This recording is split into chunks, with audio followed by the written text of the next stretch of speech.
Okay, one of my new projects that I'm going to try to show in some of the step-by-step phases, but I want to give an overview of what it entails to use. It's going to use the Eileen Hull Notebook die as the base of the project.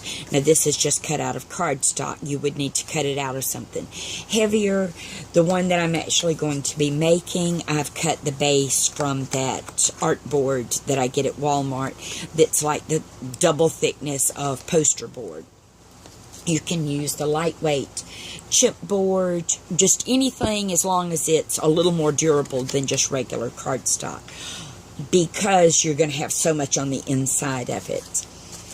And what we're going to do is it's going to become a little recipe box. And all of this insert here is like, let me move that, is like an accordion. So all of your little recipe booklets that you'll make are going to fit down in those slots, because you're going to make 8 little sleeves. The sleeves are super easy. They're 3 1/4 inches by 10 1/4 inches.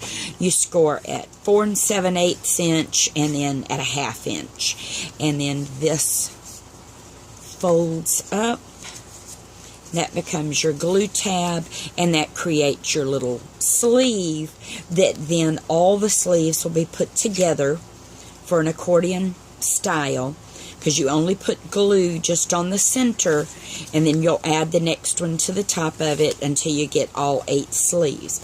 The booklets that go on the inside are going to be made from the passport page element. The only thing you have to do once you cut all of your page elements is you need to go back and trim about 1/16 of an inch off of either end.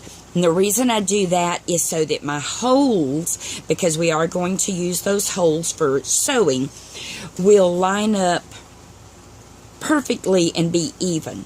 So see, it's just a little bit, but you have to remove that so that the booklets will slide in and out of the sleeves more easily. Otherwise, they're actually a perfect tight fit and they won't want to come back out.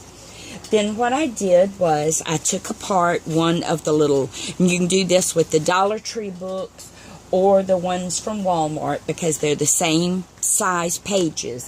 I just happen to have this one already taken apart. And then what I did was used 3 page layers, line it up inside my book, and I'd already punched the top hole in this one, and then I'll punch the bottom hole, and I just use my little 1/16 of an inch hole punch. Or you can just simply use the needle when you sew them together, because I do thread the floss on the needle. And then you'll just simply sew these using embroidery floss so that it binds your little pages inside the book and then gives a little decorative element to the outside cover when it's slipped down in the sleeve. I'm going to do all of mine in basic white and then just add my pattern paper to the outside cover, line it with a solid color cardstock, and then I've used from Eileen's buttons and labels set. These buttons will be on either side. One will be attached here with my thread and the other one here, and then it'll wrap around and just wind around the button that's on this side. So that's the basics of what the little book will entail.